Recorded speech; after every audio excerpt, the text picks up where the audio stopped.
მოგესალმებით პატრიცემულო რადიო მსმენელებო, მივესალმებით ჩვენ ტელემაყურებლებს. დღეს ხუთშაბათია და ვიწყებთ ჩემს ავტორო გადაცემას განათლების რეფორმის კვალდაკვალ. მე ამ გადაცემის ავტორი და წამყვანი მანა ნიკოლაიშვილი ვიმუშავებ თქვენთან ერთად 50 წუთის მანძილზე. გადაცემის თემა არის განათლების სისტემის პრობლემები და დღეს გვექნება ორი თემა: მოსწავლე ახალგაზრდობის და სტუდენტების ვაქცინაცია პაპილომის ვირუსთან დაკავშირებით.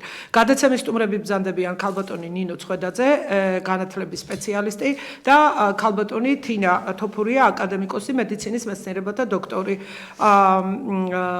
რა არის სიახლე? ამ კვირაში არის დიდი სიახლე. ეროვნული სასწავლო გეგმა განახდა, ყველა ცვლილება ცნობილია. ცვლილებები შეეხება სწავლას-სწავლების დაგეგმას და წარმართვას. წარმართვის ყველა კომპონენტს და რამდენად საჭირო, რამდენად სასარგებლო და რამდენად ეფექტური იქნება ეს ცვლილებები, სათანადო ანალიზის შემდეგ განვიხილავთ მომდევნო გადაცემებში. ამავე დროს მიმდინარეობს საგნობრივი სტანდარტების რევიზიის პროცესი და დასრულდება საგაზაფხულოდ, მაგრამ მე და უამრავ ადამიანს მიაჩნიათ, რომ სკოლამდელი და ზოგადი განათლების პოლიტიკის დეპარტამენტმა და მისმა თანამშრომლებმა და მისმა ექსპერტებმა, საგნობრივ ექსპერტებმა ახალი ეროვნული სასწავლო გეგმა და სტანდარტები არ უნდა აკეთონ. როცა გააკეთეს პირველი, მეორე, მესამე თაობის გეგმები იყო როგორი? არადამაკმაყოფილებელი და გამოიწვია არადამაკმაყოფილებელი შედეგები და განათლების ხარისხი, რა თქმა უნდა, სხვა ფაქტორებთან ერთად დაეცა, მაგრამ მთავარი არის ეროვნული სასწავლო გეგმა, როგორია მისი სტანდარტები, როგორია მისი აქედან გამომდინარე პროგრამები და ბოლოს იწერება სახელმძღვანელოები. უნდა დადგეს ამ ჩინოვნიკების პასუხისმგებლობის საკითხი.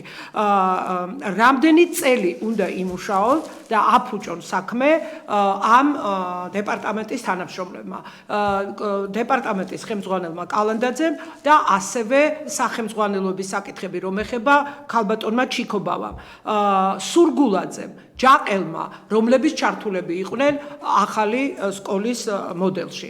ახალი სკოლის მოდელის ტრენერები სად არიან? სად არიან და ხარისხის მართვის ეროვნულ ცენტრში არიან ეხლა გადამისამართებული. და რა უნდათ იქ?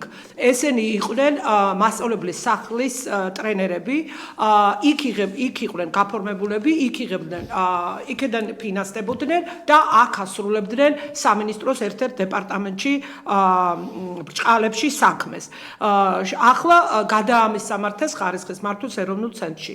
ბატონო მინისტრო, გაუშვით ეს ხალხი ყველა სახლში და ღირსები არიან, იმდენად ჩააგდეს და იმდენად აურდაურიეს ყველაფერი, რომ უკან უნდა დააბრუნებინოთ ის ფული, რაც აიღეს ხელფასების სახით. მასწავლებლის სახლის თანამშრომლები მასწავლებლის სახლის რეორგანიზაცია, ლიკვიდაცია უნდა მოხდეს და უნდა შეიქმნას ან დახელოვნების ინსტიტუტი, ან განათლების ინსტიტუტი, რომელიც იტვირთავს ორივე ფუნქციას, როგორც მასწავლებელთა დახელოვნებას, მეთოდურ დახმარებას, ასევე ხოლო პროფესიული განვითარება გადავა უნივერსიტეტებში უნდა გადავიდეს და ადგილებზე სკოლებში, პროფესიულ დირექციებთან ერთად. ხოლო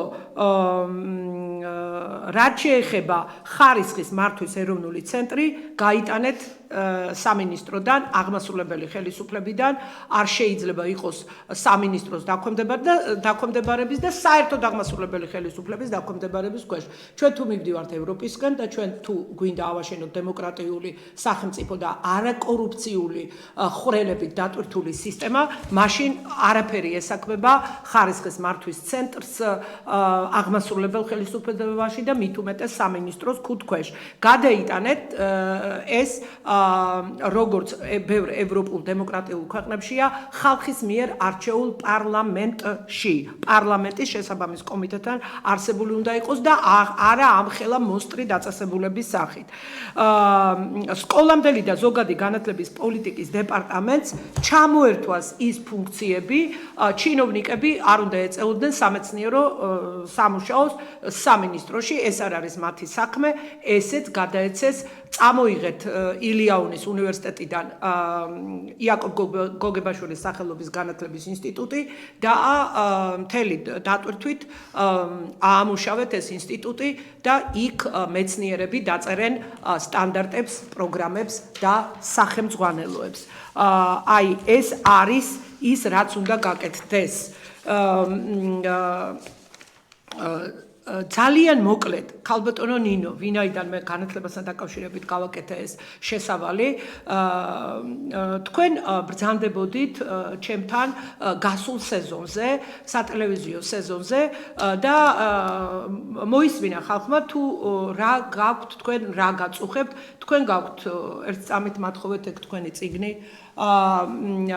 დაწერილი წიგნი, რომელიც ერთი ეგზემპლარი, ანუ პიროვნული ზრდა და განვითარება, მე წიგნი წავიკითხე, შეიძლება რომ ეს წიგნი ასე ვთქვათ ჩავთოთ განათლების სისტემაში, ოღონდ არასავალდებულო საათებში, არამედ ასე ვთქვათ არჩევითი საგნების რიცხვში, ან ფართოდ იქნას კლასის ხელმძღვანელების მიერ გამოყენებული ეს აღზრდობით პროცესში. აი, რა გაქვთ თქვენ იმის შემდეგ, რა მოხდა ჩემთან რომ იყავით, რა მიმოწერა გაქვთ, ან საერთოდ გაქვთ თუ არა მიმოწერა საქართველოს განათლებისა და მეცნიერების სამინისტროსთან, ვინ შეგხვდათ და ბოლოს რა პასუხი გაქვთ. საბოლოოდ გითხრეს უარი, თუ არის რაღაც შუალედური პასუხი. მოგესალმები, კიდევ ერთხელ დიდი მადლობა მოწვევისთვის ნამდვილად, ქალბატონო მანანა. ახლა ჩვენ მაშინ გადაცემაში ახლა როგორ წავიყვანეთ ეს მე ვერ ვიგონებ, მაგრამ ერთი ის არის რომ წინააღმდეგობა არის ამ საგანთან დაკავშირებით და რა თვალსაზრისით. ახლა არ შემიძლია ის არ ვახსენოთ ვინც იყო, როგორც იყო ეს. არა, ერთი წამით როგორ წავიყვანეთ და თქვენ ყველაფერი თქვენ ძალიან ერთი წამით რა მოლოდინები გაქვთ, ანუ რა სტადიაზე ხართ, მიწერეთ თუ არა იმის შემდეგ რაიმე, ან შეხვდით თუ არა ვინმეს, აი ეს გითხარით. ნუ რაც შეიცვალა დეპარტამენტის უფროსი და ახალი მოვიდა ქალბატონი ლალი და კურატორი ამ დეპარტამენტის ქალბატონი თამარ მახრაშვილი. ლალი კალანდაძე დეპარტამენტის უფროსი და კურატორი ამ დეპარტამენტის ქალბატონი თამარ მახრაშვილი. მინისტრის მოადგილე. ნუ რა თქმა უნდა, ისევ გავაგრძელე მუშაობა, ისევ მიწერები, მოწერები და ისევ ქალბატონი ლალი კალანდაძისგან აგერა მაქვს პასუხი რომ აი ასეთი ესეთი მოზარდებისათვის ეს საგანი გაცნობის შედეგად ამბობს, რომ მოიცავს ისეთ აქტუალურ თემატიკას, როგორიც მეგობრობა, სიყვარული, თვითაღზა, პიროვნებათა საზოგადოების ურთიერთმიმართება, ადამიანის რაობა, ქორწინება, ოჯახი, ახალგაზრდები, როგორც მომავალი მშობლების განხილება და სხვა აღნიშნული პროგრამებისათვის პედაგოგ შემუშავებული აქვს სასწავლო რესურსები, წიგნი შეჩედი, პირველი წიგნი მე შენ გჭირდები და მეორე წიგნი პიროვნული ზრდა და განვითარება. წარმოდგენილი პროგრამა გარკვეულწილად შესაბამისობაში ამას ძალიან გთხოვთ დავიმახსოვროთ. შესაბამისოა სასწავლო გეგმებით განსაზღვრულ საზოგადოებრივი მეცნიერებების საგნობრივი ჯგუფის, კერძოდ მოქალაქეებისა და სამოქალაქო განათლების სასწავლო პროგრამების მიზნობრივ ორიენტირებასთან. და აქედან გამომდინარე ანუ შესაბამისობაშია. რა თქმა უნდა, შესაბამისთან ძალიან კარგად ხო. და აქედან გამომდინარე აი ეს ციტატები მაყურებელს ნაკლებად თქვით სიტყვერად, ანუ შესაბამისობაშია. მაგის შემდეგ რა ხდება? ხო და კეთბით მაგას აბერისის მოვედი. ხო და აქედან გამომდინარე დასაშვებად მიგვაჩნია რომ სასწავლო საღვთო პროგრამა პიროვნული ზრდა და განვითარება საბაზრო სასწავლო სკოლების მოსწავლეთა შეთავაზებული იქნება როგორც ეროვნული სასწავლო გაუთვალისწინებელი, ასეთი არ იყო, გაუთვალისწინებელი დამატებითი საგანმანათლებლო საღვთო მომსახურება. ეს იყო ძალიან დამაკმაყოფილებელი პასუხი ქალბატონი ლალისგან. აგერ ხელსაწერს და ასე შემდეგ. შემდეგ რა მოხდა? ეხლა რა მოხდა? დაიძრა საქმე. მეუბნება ეხლა ამის შემდეგ, რომ რა თქმა უნდა დრო გადის თავისთავად და მეუბნება რომ მზადდება კომპეტენტური ჯგუფი თქვენთან შესახვედრად, რომ ეს კომპეტენტური ჯგუფი ამას გაიცნობს. როდის გითხრათ ეს? აი ამ როცა ეს პასუხი იყო თუ ეს რომელი წელია? ეხლავე გეტყვით 2020 20 წელი. არა, ესენი ვნახეთ ჩვენ. არა, ეს არ ეს განვიხილეთ. კარგი, თქვენ მითხარით ეხლა 2020 წელს იმდენი თვეებია და ეხლა თქვენ ბოლო გითხარით. დაიმე ქალბატონო მანანა თუ ვერ დავეისავქნით ბოლო გითხარით. მე რასაც გეკითხებით, იმაზე გამეცით პასუხი. ძალიან აბსურდული იქნება პასუხი თუ მე მიმდევრულად ვიტყვი 15 წუთი, 20 წუთი მჭირდება მეტი არა და გეტყვით რომ საზოგადოებს ეხლა არა მე რასაც გეკითხებით ის იმას გეტყვით ეხლა გადაცემა ჩემთვის ეხლა ქალბატონო ნინო მიპასუხეთ ის რასაც გეკითხებით შემდეგ გეტყვით გეკითხებით და მიპასუხეთ რა ხდება აი ეხლა რა სტადიაზე ბრძანდებით იმ სტადიაზე რომ ამ მოლოდინში ვიყავი და ამ დროს განცხადებით ისევ რა ხდება რომ ვეკითხები ქალბატონ ლარის ან კალანდაძეს რომ ვეკითხები აი როგორ მიდის ეს მიმდინარეობა და მეუბნება ჯგუფთან შეგახვედრებთ და არავითარი ჯგუფთან შეხვედრა არ იყო არც მომზადება არანაირად და ბოლოს ისე მაგისი პასუხი როცა უკვე საკმაოდ უთხარი რომ ამდენს მუშაობთ რაღაცა ველოდები მოლოდინშია და არაფერი და ისევ გაურკვევლად ისევ პასუხისათვის და მეუბნება რომ არანაირად ეს საგანი არ ითვალისწინებს შემდგომ მუშაობას ამასთან გადის ესე იგი თქვენი გასახილველად გადაეცა ნიკოლოზ სილაგაძეს თეა ძოწენიძეს იმას ესე იგი ვერ დავინახე შედეგი და როცა კიდევ მკაცრად უთხარი რომ ხო შეიძლება დამთავრდეს ეს ყველაფერი და დავამთავროთ ეს ყველაფერი ისევ დაუწირე ისევ შევახსენე თავი და მეუბნება არ ჯდება ნიკოლოზ სილაგაძე იყო ბოლოს და მეუბნება რომ აი ეს უნდა გავაკეთოთ და ეს ყველაფერი რას მოიცადა ჩემი საგანი და რა იყო ძირითადი ხო ამას ასე ამბობს ეს ქალბატონი დაავიწყდა თავისი ნათქვამი აქ ხო დოკუმენტია და ნიკოლოზ სილაგაძე მეუბნება რომ ყველაფერი კარგად არის მოსაწონია და ამისათვის დიდი მადლობა და დამთავრდა ამით ყველაფერი. ესე იგი ქალბატონ ლალის მოწონს ნიკოლოზ სილაგაძეს მოწონს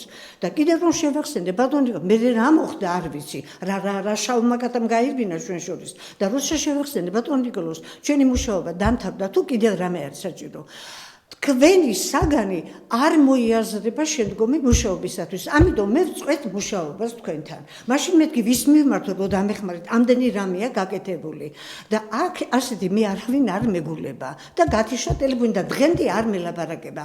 ამ პერიოდში გამოვიდა მეორე საგანი მოქალაქეობა. ეხლა გეტყვით ქალბატონო მანანა რომ რუსთავის რესურს ცენტრის სკოლის დირექტორები ანუ საჯარო სკოლისა ჩემი თხოვნით მოვიდნენ და დირექტორებს ეგენი ვიცით აი რას ამბობენ დირექტორები გალბატონი ხო მთლიანად ეს უნდა ყოფილიყო ჩემი საგანი აუცილებლად აი კერძო სკოლებისათვის შეთავაზებული და ეს ვიცი ჩვენ დაუბრუნდეთ ისევ სამინისტროს ხელმძღვანელ მუშაკებს მე არ მაინტერესებს დირექტორების აზრი ამ არა იმიტომ ქალბატონო მანანა ერთი წუთით ეს მაშინ აღვნიშნეთ ჩვენ გადაცემაში რომ და თვითონაც წერენ რომ ეს წიგნი და აღვნიშნეს შესავალ სიტყვაში რომ მისაღებია დროს ნუ მაკარგინებთ რა ძალიან ძვირფას დროს მე რასაც გეკითხებით იმას ვიპასუხეთ შემდეგ ვის მიმართეთ სამინისტროში ამის შემდეგ აღარავეს ხო დავწერე განცხადება ისევ და ისევ მინდა მინისტრთან შეხვედრა ან ქალბატონთან იმიტომ რომ ქალბატონი შეხვდათ მახარაშვილი გეტყვით ქალბატონო ვაიმე შეხვდათ თუ არ შემხვედრია ქალბატონო მანანა 2014 წელს არის შესული განცხადება რომ შემხვდეს ქალბატონი თამარ მახარაშვილი არა 2014 წელს არისო მახარაშვილი ამ წლის 14 აგვისტოს და ველოდები ამხელად რო გავიდა და როცა ეს ამის შეხსენების მიზანს იმას პირობას აუცილებლად ითვალისწინებს ის რომ თავის მოადგილეს ამ თანაშემწეს ელენებს მას ცირამოას ეუბნება რომ რა აქვს ამ ქალბატონს ესე იგი შემოთავაზებული ეს მაინტერესებს და უნდა ესე იგი შემეგზავნა გავაგზავნე ყველაფერი პაპკით აი ლურჯი ქაღალდი და სადაც არის რომ განცხადებასთან ერთად არის დანართი ნინო ცხვედაძის საქაღალდე მე თქვი მარტო წიგნი არაფერს არ იტყვის და მოდი მეთქი იქნებ ესეც გადახედოს ქალბატონს რახან დაინტერესდა და მე რომ უკან დავიბრუნეთ და არც ქალბატონმა თამართან ეს განცხადება და ეს ხონდა და ეს ყველაფერი პაპკა არ მისულა, როცა გაახსენი პაპკა, ეს ქაღალდი ისევ შიგარ, ეს იგი არც კი გახსნეს ეს პაპკა და არ გადახედეს. და ეხლა მეუბნება ქალბატონი ლალი ის უკაცრავად, ქალბატონი ელენე, რომ მეუთხარი რა ხდება მერქე, ხო შეიძლება მინისტრა როგორღაცა მივიდა და ეს ჩემი მდგომარეობა ამხელა აღიარება, ამდენი რაღაცა უკრაინა, ბელორუსია, საბერძნეთი, ბელგია, რა ხდება? ბელორუსია ეხლაც მელოდება, რომ მე გავაგზავნო და საკუნდა და ბოლო რა მოხდა? და ეს ეხლა თანაშემწე არ მიგიღოთ. და არ მისულა იქამდე განცხადება, თორე აი ეხლა თამარი ამას როგორ არ მისულა განცხადება, შემოგითოლათ მისმა თანაშემწემ განცხადეთ, რომ რა უნდა ამ ქალბატონს. კარგით, ეგ არ არის საინტერესო, ხო გადავიდეთ მინისტრს. რას მეუბნება ეხლა ეს მინისტრი კი არა, ეს თანაშემწე მეუბნება, თქვენ მეორე განცხადება დაწეთოთ და შეიტანოთ, რატომ ერთი კაცო, იმდენით რომ გავიდა და კიდე 3 თვე ველოდო, მალე ვიტყვი ქალბატონო მაგას. არა, მეტი დრო გვეწყობა. არა, გეტყვითხელა თუ დავამთავრებ 2 წუთში არ მინდა მეტი.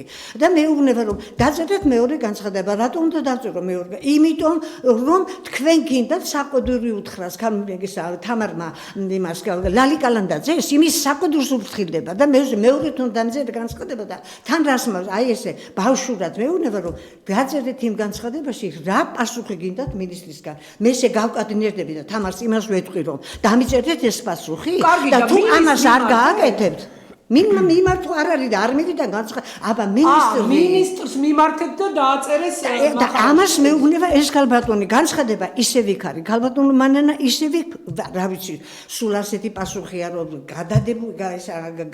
გადატვირთული გრაფიკის გამო და არც ერთ დონეზე გინდა მარგველაშვილი იყოს, გინდათ ეს გინდა აი ეს ახალი და გინდა დეპარტამენტის უფროსი, ჩემი იდეა მინისტრის დონემდე არ მისულა და თუ თქვენ ამას არ გააკეთებთ, მინისტრის თანაშემწე მეუბნება და ამას არ დაწერთ განცხადებას, მაშინ მე ნუღა დამე კონტაქტები. კარგით, ეხლა აქედან დასკვნა და მიმართვა სამინისტროს. ყველა ჟურნალისტი უჩივის იმას და საერთოდ მთელი ხალხი, უამრავი ხალხი მეკონტაქტება და ამბობს იმას, რომ ვინც მიმართავს, არამც თუ რიგითი მოქალაქეები, ჟურნალისტებიც კი, უამრავი საჩივარია შესული განათლების და მეცნიერების სამინისტროს მისამართით, ან სიტყვიერად გამოთქვამენ მოქალაქეები, რომ არ ხდება შეტანილ განცხადებებზე რეაგირება, თქვენ არ ხართ მაგ დღეში მარტო.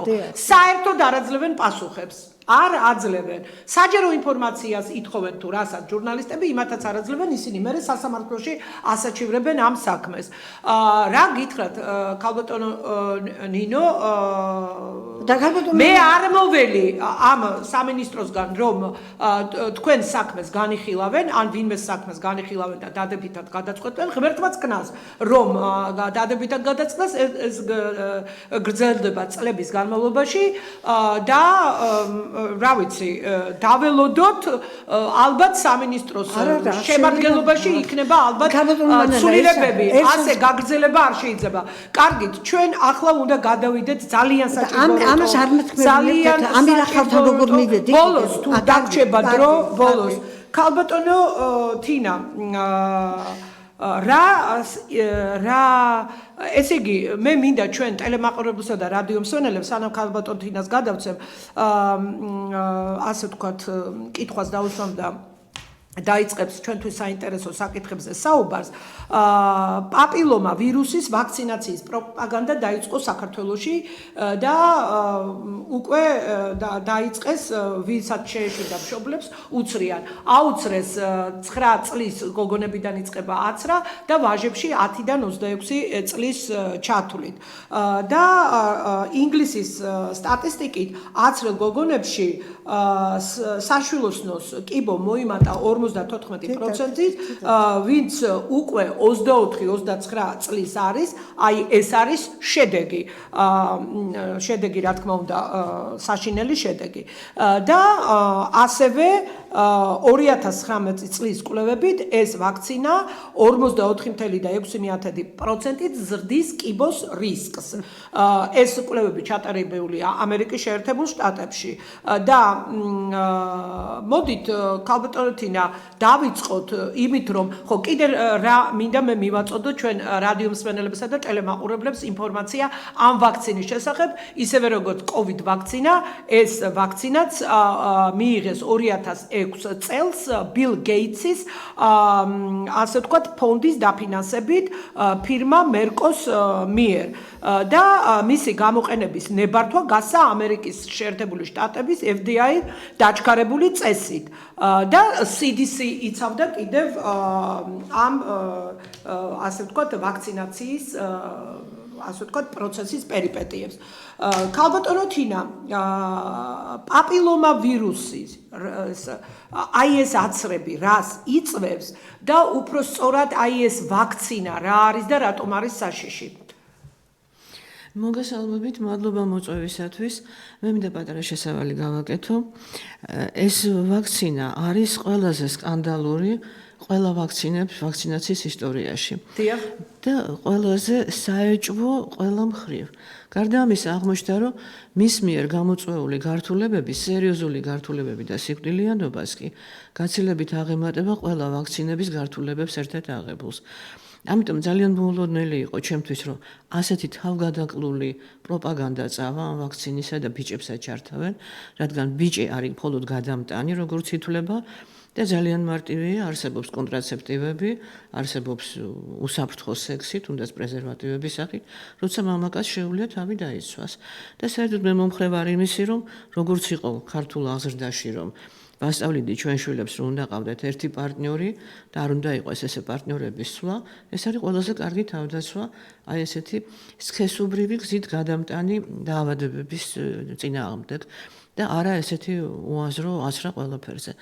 ეხლა რატომ აღმოვშთი მე დღეს თქვენთან, მანენა?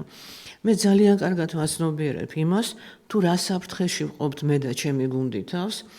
ჯერ COVID-თან დაკავშირებით რომ ვიბრძოდით, მაშინ რა საფრთხე გველოდა და ეხლა ეს საფრთხე გაცილებით დიდია, იმიტომ რომ გაცილებით დიდი მასა ექიმების და სხვადასხვა მომსახურე პერსონალის არის ჩართული ამაში და იქ ძალიან დიდი ბონუსებიც არის, ძალიან დიდი დაფინანსებაა და აი ახლა ხან დაიდო კვლევები, გერმანული სტატიები იყო რეცენზირებულ ჟურნალებში გამოქვეყნებული, რამდენიმე სხვადასხვა ორგანიზაციების სტატიები, სერიოზული ორგანიზაციების, რამდენიმე გერმანული და ერთი ინგლისური, სადაც გაირკვა, რომ აი ამ ვაქცინაციის არაშექმნაში, არამედ პროპაგანდასა და გაკეთებაში ჩადებული არის გაცილებით მეტი თანხა, ვიდრე ყველა ვაქცინაში, რაც კეთდება მთელ მსოფლიოში. და ასევე გამოჩნდა ვიდეოს და სტატიების მელინდა გეიტსის, ბილ გეიტსის მეუღლის, სადაც ის ამბობს, რომ ნებისმიერ თანხაში მეუღლე აღარ არის, ხო გაცილდნენ ერთმანეთს? ფონდი ერთი აქვთ. ფონდი ერთი. ფონდი ეს არის ბილ გეიტსი, ბილ და მელინდა გეიტსების ფონდი. და მელინდა აცხადებს, რომ მე ყველაფერს ჩავდებ და თანხების მოზიდვა დაიწყო თავის ფონდის გარდა კიდევ იმისათვის, რომ პლანეტის ყველა ქალი იყოს საცრილიო. რატო არის ესეთი თავგადაკლული სურვილი და რა мотиваცია არის, ამას მოგახსენებთ ახლა. და რატომ მოვედი? მე ვფიქრობდი უკვე ყველაფერს რომ გავეცანი, რომ ალბათ აღარ ხირს ლაპარაკი. მე ერთი სტატია გამოვაქვეყნე, სადაც კონკრეტულ კითხვებზე კონკრეტულ პასუხებს ვიძლევი. ეს არის ჟურნალი ქვაკუთხედი, რომელიც როგორც მოგეხსენებათ, რიგდება და ვრცელდება მრევლს შორის. და ვინც მორწმუნეა, ვინც აიკითხავს და ვინც მე ჩემი თქვა დახმარებით და ჩემი გუნდის დახმარებით გადაურჩა იმ ვაქცინაციას და პანდემიის პრობლემებს, ის იმ ხალხთან მივაეს, იმიტომ რომ ამ შემთხვევაში ჩემი საქმეა ვთქვა, რა ჩვენი საქმეა, რა მარტო ჩემი, დანარჩენი ღმერთს ვისი გადარჩენაც უნდა იმას მიუვა ეს ინფორმაცია. ბევრმა ჩემმა ნაცნობმა გაიკეთა და უმამრავმა ჩემმა არანაცნობმა არ გაიკეთა და მადლობებს მეუნდება ხალხი, ისევე როგორც თქვენ მანანა, როგორც ვიცი ქუჩაში გაჩერებენ თქვენ საქმიანობასთან დაკავშირებით. და გუშინ მოხდა საოცარი რამ. ღამის 12 საათზე რაღაც ხო იცით ეს რიტუალური ის გვაქვს 12 საათს ველოდებით. დაიწყო გეორგობა და მე მივედი და დავანთე სანთელი, რომელიც 2 დღის წინ ჩამომიტანეს ბარიდან წმინდა ნიკოლოზის საფლავიდან. და ვთხოვე წმინდა გეორგისა და ნიკოლოზსაც ორივეს, რომ ეჩვენებია ჩემთვის გზა, იმიტომ რომ ძალიან დამნეული ვარ, იცით, როცა იცი გაგწოდნა და ეს ვერ მიგაკ, არ იცი რა უნდა გააკეთო, საფრთხეში ხარ, არ იცი რამე გამოგივა თუ არა, მაგრამ ღმერთი არ გაჩერებს, რასაც ხვია. და ნუ ალბათ მერტი გალაპარაკებს. და ვთხოვე რომ ეჩვენებია ჩემთვის სწორი გზა რომ რა უნდა გავჩუმდე, მაგ თუ არა უფლება რომ გავჩუმდე. და ზუსტად 5 წუთში აქედან გაისმა თქვენი ზარი. ეს იყო პირველი საათი იყო დაწყებული. ეხლა ჩვენ არა გვაქვს ისეთი ურთიერთობა, რომ თქვენ მე მირეკავდეთ ამ დროს მით უმეტეს, მე მგონი ტელეფონზე არც გვისაუბრია ჩვენ, არც თქვენ გადაცემაში არ ყოფილვარ და მთავაზობთ, რომ მეუბნებით, რომ ბევრი გაუგებრობა, ბევრი გაწუხებთ ამ თემით და მთხოვეთ მოსვლა. და მე რა თქმა უნდა უარი ვერ გითხარით, იმიტომ რომ ჩავთვალე, რომ ეს იყო კარნახი უკვე ზევიდან. და ხო ასე რომ ესე ვთქვათ ტკიპურტი გამარტყეს რომ როგორი ფიქრე რომ შეიძლება მოდუნდე. მე მინდა გითხრათ რომ ძალიან ბევრი თანამოაზრე მყავდა ვინც ხმას ვერ იღებდა COVID აფიორის დროს პირდაპირ ვთქვათ. მაგრამ ეხლა მთელი ჯარია ჩემს უკან. მე შემიძლია ვთქვა რომ ეს არის ალბათ სახალხო ლაშქარი რომელიც ღმერთმა მომცა.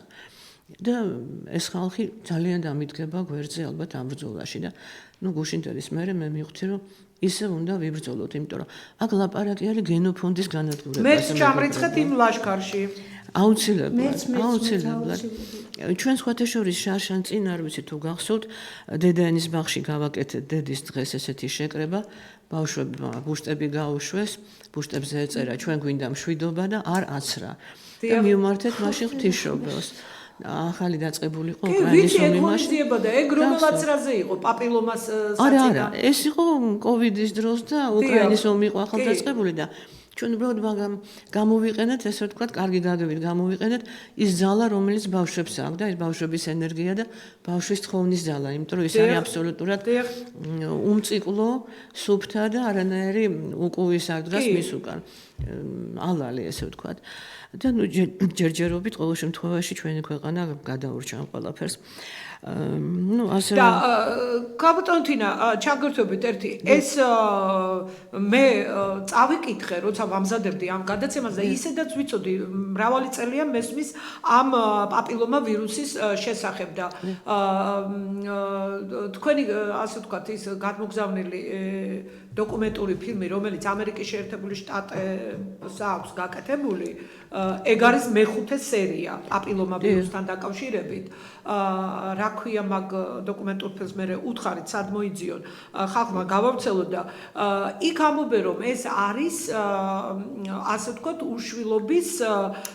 უშვილობისათვის სტერილიზაციისათვის შექმნილი ვაქცინა ესე იგი აი ეს გავაგებინოთ ხალხს რომ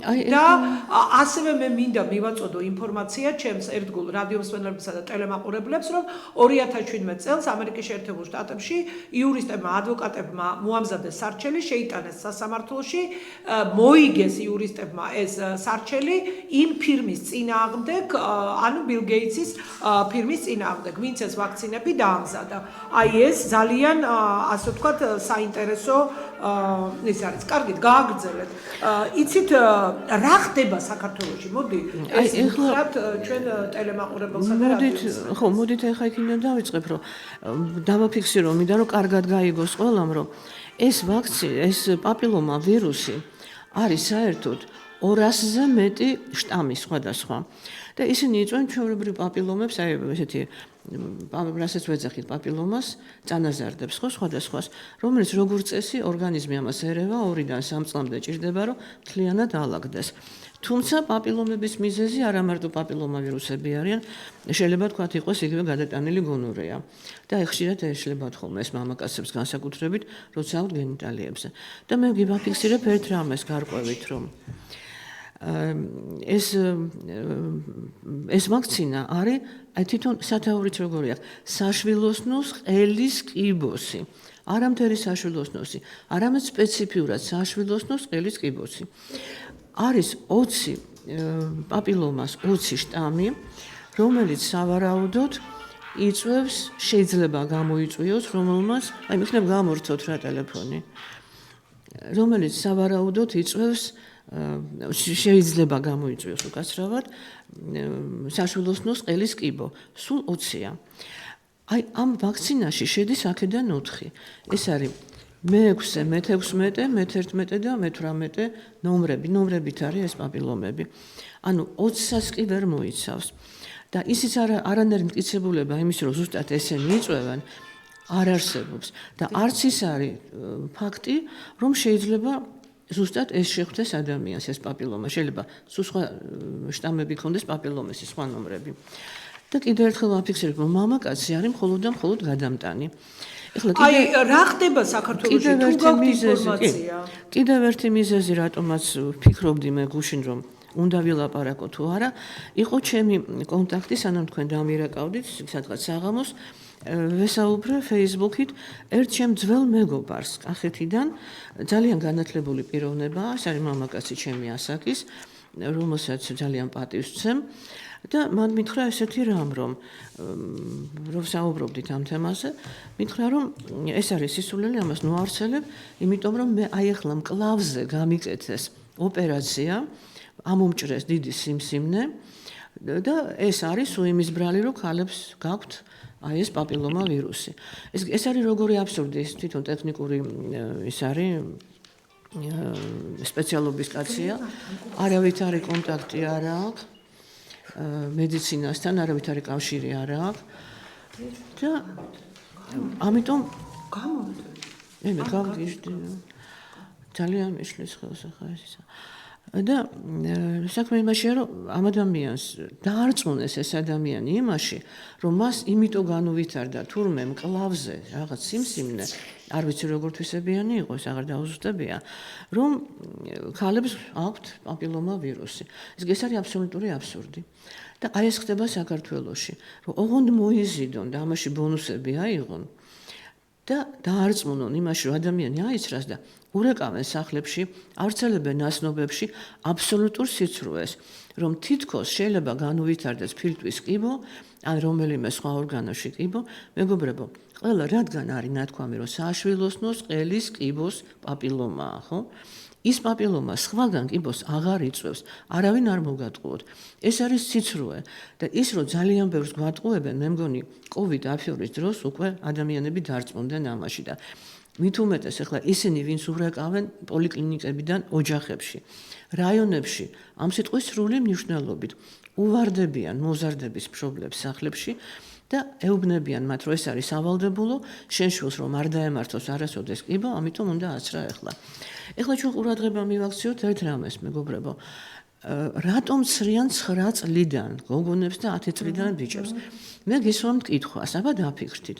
თქვენი 10 წლის ბიჭი, ან 11, ან 12, მას შეუძლია სექსუალურად ცხოვრება ძალიანაც რომ უნდოდეს? არის ის მზად? ან ცხოვრობთ ჩვენ ისეთ გარემოში, რომელშიც 10 წლის ბიჭს შეუძლია წავიდეს და ისხოვროს ქალთან, რომელსაც ჭირს პაპილომა, ან არ ჭირს თუნდაც, ხო? ან 9 წლის გოგო. და 2017 წელს როცა შემოიტანეს პირველად საქართველოში ეს ვაქცინა, მაშინ მე დავსვი კითხვა როგორ ჩვენ დაავადებათა კონტროლის ცენტრს, ასევე მივწერეთ უცხოეთში. მე და ჩემმა გუნდმა ჩვენ დიდი ხანი ამაში ვარ ჩართულები და დავსვით კითხვა, რატომ ცრით 9 წლიდან გოგოებს? პასუხი იყო ძალიან საინტერესო, ყურადღება მიაქციეთ. იმიტომ რომ უნდა მოხდეს აცრა მანამ სანამ მას ჩამოუყალიბდება ციკლი მენსტრუალური. აი ამ გამიჩნდა კითხვა. თქვენ თუ გაგიგიათ რომ რომელიმე ვაქცინაზე, გინდას სახათთან დაკავშირებულ გეგმიურზე, გინდას გრიპის ან სხვაზე, თუ გაგიგიათ რომ ის უკავშირდება მენსტრუალურ ციკლს. ანუ ეს რას ნიშნავს? ეს ნიშნავს იმას, რომ ამ ვაქცინას აქვს ჰორმონალურ სისტემაზე გავლენა და რაღაცა ხდება ამ დროს. პირველივე დღეებიდან, პირველივე თვეებიდან, უпростоრად ამ აცრების მერე, ეს იყო 2006 წელი, როცა შეიქმნა ეს ვაქცინა ბილ გეიტსის ფონდის დაფინანსებით, შეგრქნა ფირმა მერკმა, როგორც თქვენ სწორად აღნიშნეთ და ნახეთ თუ შეიძლება რა ხდებოდა.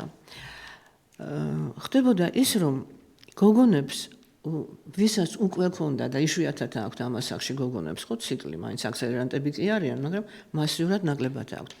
მათ უწყდებოდათ ან ერეოდათ ციკლი. და ისინი იმათ, ვისაც არ ქონდათ, ძალიან ბევრ ციკლი ან ძალიან დაუგვიანდა, ან საერთოდ აჩამოუყალიბდა. მაშინ ეს იყო ცოტა გაუგებარი მექანიზმი, მაგრამ უკვე შორეული შედეგებია ცნობილი. უკვე 2017 წელს 16-17 წლებში მოხდა საშინელი გაპროტესტება ამ ყველაფრის და მოხდა შეჩერება ვაქცინაციის და წავიდა უკვე საკმაოდ ჩუმად. აი დაძალება უკვე აღარ იყო, აგიტაცია აღარ იყო. ანუ სავალდებულო ვაქცინაცია არ არის ერთი წუთით მაგასაც გეტყვით. აი საზღვარგარეთ მე მოვისმინე იმ დოკუმენტური ფილმიდან კანადაზეა საუბარი, ინგლისზე, ევროპულ ქვეყნებზე თუ ამერიკის შეერთებულ. ესე იგი, იქ არ არის სავალდებულო, ხო? იცით როგორ არის? იმ ფილმის მერე ბევრმა ქვეყანამ ამოიღო საერთოდ, ბევრმა საერთოდ შეაჩერა. ეხლა სულ მხოლოდ 45 ქვეყანაში არის დაშვებული ეს ვაქცინა. მაგრამ სავალდებულო არ არის? ზოგ არა, სავალდებულო არსად არ არის. საქართველოში რა ხდება? აი ხა საქართველოში რა ხდება? სავალდებულო არ არის. იცით, აი ცოტა საეჭვო მაგას ახლა ვარკვევთ, მაგრამ მე მინდა რომ აჩვენოთ კიდევაც მე ოპერატორს მივეცი, აი მე მიჭირავს საბუთი, რომელიც გაცემული არის 20 ოქტომბერი 2023 აჩვენეთ თუ შეიძლება ეს საბუთი, ანუ გადაცემული აქვს უკვე? აი აჩვენებთ. ესე იგი, ხო, აი აქ არის ისა. ეს არის მოქალაქე თეიმურაზ ლომიძეს, ეს არის იურისტი. დიახ. ცნობილი ადვოკატია. ერიდა საზოგადოებიდან და მან მიმართა ჯანმრთელობის სამინისტროს, სადაც მიიღო ეს საბუთი, სადაც გარკვევი წერია. ისევე როგორც სხვა სახის ვაქცინაციის შემთხვევაში, პაპილომა ვირუსის საწინააღმდეგო ვაქცინით იმუნიზაცია არ წარმოადგენს სავალდებულოს და დამოკიდებულია მოქალაქის თავისუფალ არჩევანზე. ამ დოკუმენტის მიხედვით და ხელსაწერს ირინე ჯავახაძე ვინმე. ვინ არის ეს თანამდებობი? ეს არის დეპარტამენტის უფროსი პირველადი სტრუქტურული ერთეულის ხელმძღვანელის დროებითი მოვალეობის შემსრულებელი. ანუ არ არის სავალდებულო. ამ დოკუმენტის მიხედვით არ არის. არ არის. მაგრამ აქ წერია რომ ისევე როგორც სხვა აცრები, ანუ გამოდის რომ საქართველოში არ წითელა, არ წითურა, არც გრიპი, არაფერი არ ყოფილა მეგობრებო სავალდებულო და თქვენ რომ გირეკავენ პოლიკლინიკებიდან და გეუბნებიან რომ მოიყვანეთ ბავშვი ეს სავალდებულოა, ეს ყოფილა სიცრუე. ამას მე არ ვიგონებ. ერთი წუთით კარგად გავაგებინოთ, ანუ პაპილომა ვირუსზე არ არის სავალდებულო აცრა და არც ციტელაზე, ციტურაზე, არც ერთ აცრაზე. ანუ არ არის სავალდებულო ეს აცრა. აბა რატოა გამეფებული, რომ აი სავალდებულო აცრები უნდა ჩაუტარდეს ბავშვებს? აი ვერ გეტყვით, მაგას ვარკვევ და უახლოეს დროს მოვახსენებთ მოსახლეობას რა ხდება რეალურად. მაგრამ აი როცა გაარკვევთ გითხარით და გავაკეთოთ ჩვენს აუცილებლად ამას ვაცნობოთ მშობლებს. ყოველ შემთხვევაში დღესდღეობით ესეა, მაგრამ ჩვენ კონსტიტუციის მიხედვით მაგ არჩევითობა მკურნალობის მეთოდის და პროფილაქტიკისა. ასე რომ ეს კონსტიტუციასთან მოდის აბსოლუტურ შესაბამისობაში. იცით რა მაინტერესებს? ძალიან საინტერესო კითხვა გააგრძელეთ თქვენ. იყო თუ არა ეპიდემია, რომ ვაქცინა შექმნილიყო? Ну აი ამ კოვიდზე გაავრცელეს მაინც გრიპის მრავალი ვირუსი არსებობს, მაგრამ აი ეს პაპილომა ვირუსის ეპიდემია იყო? აი რის საფუძველზე და რატომ შეიქმნა ეს ვაქცინა? აი მაგაშია საქმე და საკითხი, ეშმაკობა რომ ისევე მოხდა თქვენ გახსოვთ კოვიდზე როგორ მოხდა, ხო? დაჩქარებული წესით, ბევრი კვლევა არ ჩათვალეს საჭიროდ, გამონაკლისის სახით. ზუსტად ესევე მოხდა 2000 წელს აი ამაზე. როცა არანაირი ეპიდემია, როგორ შეიძლება კიბოს ეპიდემია იყოს, ხო? კი, რო შექმნილი იყო თქვა, ყველანაირი კიბოს საწინააღმდეგო ვაქცინა, მაშინ დასაშვები იქნებოდა, მე პირველი დაუჭერდი მხარს, მაგრამ ეს არის სპეციფიურად ერთი სახის იმაზე კიბოზე, ხო, ლაპარაკი, რომელიც ან ვითარდება ამისგან ან არა, ან შეხვდება ეს ან არა, ხო? თორე პაპილომა ყველას გვაქვს, 1000-ნაირი პაპილომა და 1000-ნაირი ვირუსი გვაქვს ორგანიზმში, მაგრამ არაფერს არ გვნებს და კიბო არ ვითარდება.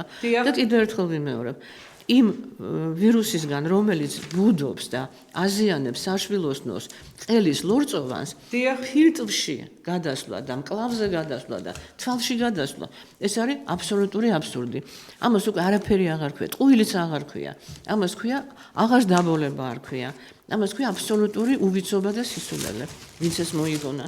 და კარგი, კიდე რა მაინტერესებს, ქალბატონო თინა, ხონდათ თუ არა სათანადო კვლევები, აი მაშინ როდესაც ეს არ ქონდა და ვინ ფარველობდა, ნუ FDI და ისა ხო? CDC-ის დირექტორი, CDC, კი ბატონო. კარგი, მაგრამ აი ეხლა მოცემულ მომენტში მთელ მსოფლიოში, განსაკუთრებით ამერიკის შეერთებულ შტატებში, კანადაში, ინგლისში და რა თქმა უნდა ჩვენი ინტერესია საქართველოში. რა ხდება, აი როგორი მდგომარეობაა ამ პაპილომა ვირუსის გავრცელების თვალსაზრისით? საგანგაშო სიტუაცია არ არის, რომ ახლა ამათმა ასე საგანგაშოდ და დღის წესრიგში ჩართონ, რომ აი აუცილებლად უნდა აიწრა, ხო? სადღაც შემხვდა ვიღაც ამბობდა, რომ 90% თურმე კიბოსი არის გამოწვეული ქალებში ამითი. ეს სტატისტიკა არ არსებობს საქართველოში მით უმეტეს. აი ეს მაინტერესებდა, ეს სტატისტიკა. არანაირი სტატისტიკა საქართველოში არც არსებობს და არც დაეჯერებათ რომც არსებობდეს მართალია. და კარგი და ამერიკის შეერთებულ შტატებში და იქ თუ არა, ეგეთი სტატისტიკა არც იქ არის. ანუ არა, ხო? არა. მაშინ ის საფუძველზე რატო არა, აქ სხვა მიზნებია მან. აქ მიზნები არის რა?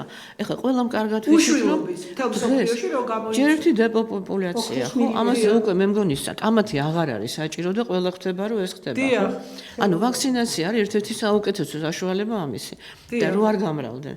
მაგრამ ნახეთ ეხლა უკვე დაიდო რა კვლევები. გავიდა ამდენი წელი, ხო?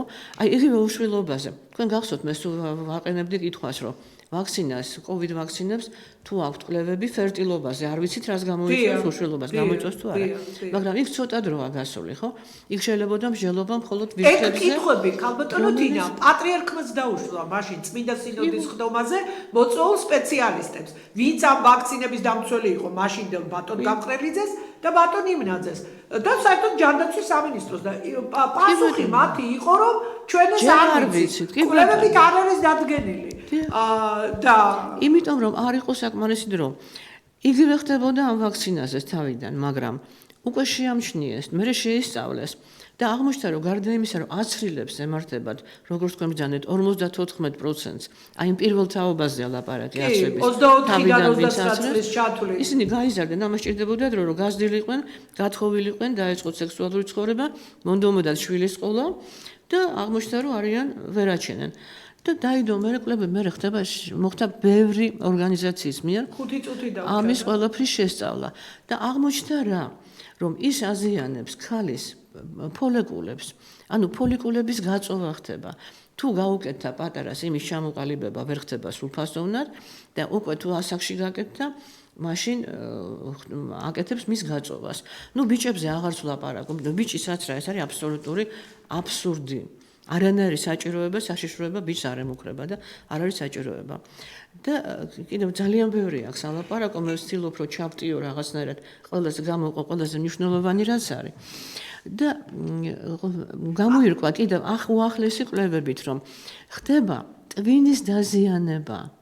ტვინში ხდება ანთებითი პროცესები, რომლებსაც მიყავთ ძალიან სერიოზულ დაავადებებამდე და მათ შორის არის სიკვდილიანობის შემთხვევებიც. ეს კვლევები არის ახლახან დადებული უკვე 2020 წლიდან მოყოლებული, ასაც ეხლა მოვიპოვეთ და საინტერესო ის არის, რომ ამას ებრძვის ისეთი სერიოზული ორგანიზაცია, როგორიც არის ამერიკაში Children Health Defense. ეს არის რობერტ კენედი უმცროსი. ანუ ის პიროვნება, რომელიც ეხლა პრეზიდენტობაზე იყრის თავის კანდიდატურა აქვს აყენებული, ხო? ანუ ეს არ არის ჩემი მოგონილი და არ არის რომ მე ვეღნობე ვიღაცას და ხა კენედის რო წოდომა აქვს ამ ყველაფერთან და საუკეთესო მეცნიერები ყავს გაერთიანებული, ალბათ მაგაში ეჭვიარგებარებათ, ხო? ხა ამერიკის პრეზიდენტობის კანდიდატია. მე მის ჯგუფში ვარ გაერთიანებული უკვე 10 წელიწადია და ინფორმაციის ნებისმიერი ინფორმაცია მომდის იქიდან და ნებისმიერის გადამოწმება შემიძლია. გარდა ამისა შეიქმნა კიდე ჯანმოს ალტერნატივა. ანუ მსოფლიო ჯანდაცვის კომიტეტი.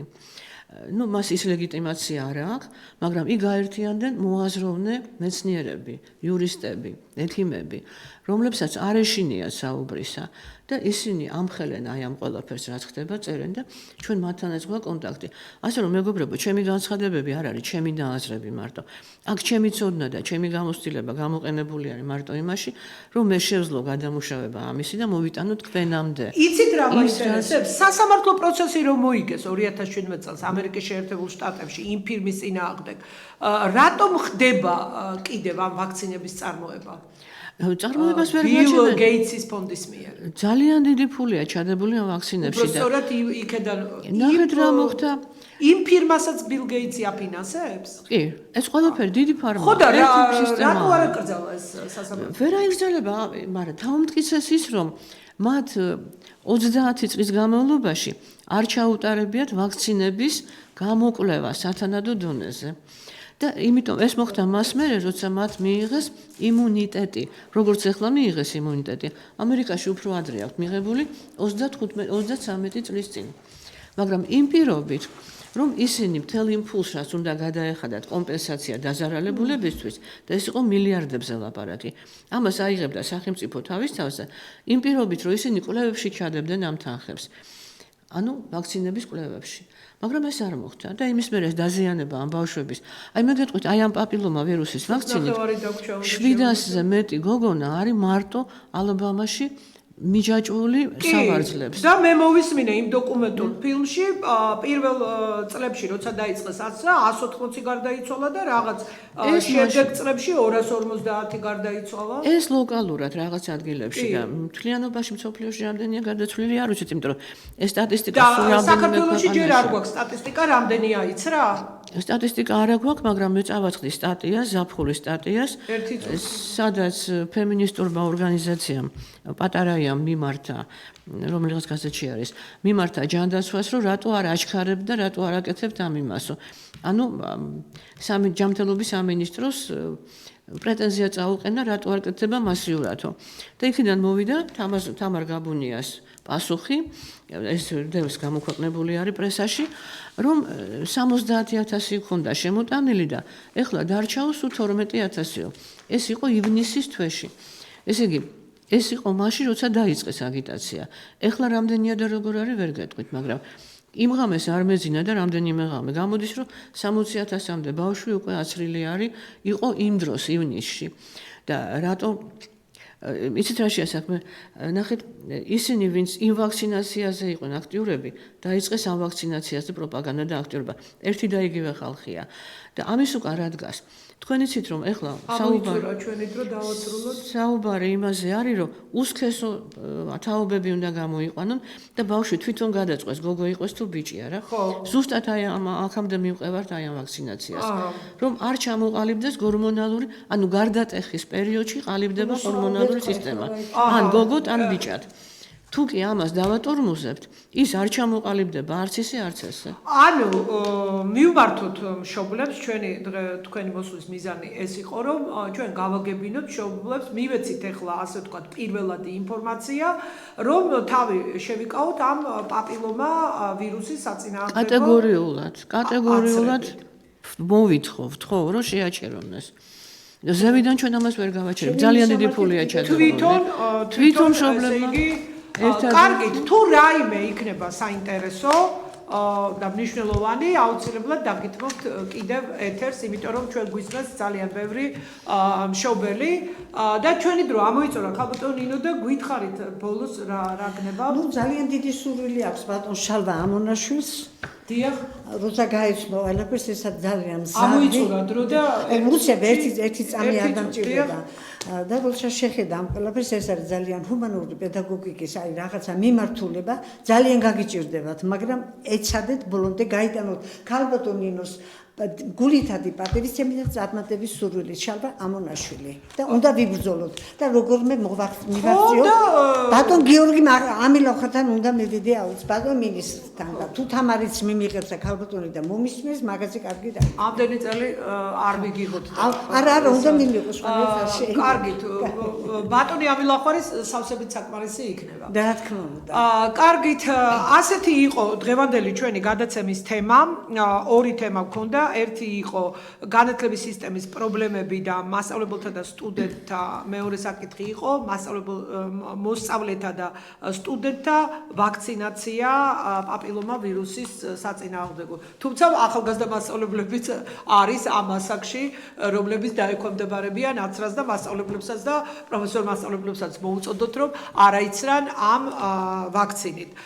ჩვენი დღევანდელი სტუმრები იყვნენ ქალბატონი ნინო ცხადაძე განათლების სპეციალისტი, ქალბატონი თინა თოფურია, აკადემიკოსი, მედიცინის მეცნიერებათა დოქტორი, ხოლო მედიაკავშირი ობიექტივის სტუდიაში მიდიოდა ჩემი საავტორო გადაცემა განათლების რეფორმის კვალდაკვალ, ხოლო მე ამ გადაცემის ავტორი და წამყვანი მანნა ნიკოლაიშვილი ვიყავი თქვენთან ერთად 50 წუთის მანძილზე. ნახვამდის მომავალ შეხვედრამდე და სულ დამავიწყდა თავიდან ისე ჩქარობდი და გიორგობას გილოცავთ დაესწარით მრავალს, გისურვებთ ჯანმრთელობას, ბედნიერებას, სიკეთეს, სიხარულს და ყოველივე კარგს ჩვენ სამშობლოს ქვეყანას და ჩვენ სახელმწიფოს. ნახვამდის. ჩვენი მინისტრი გიორგია და გიორგი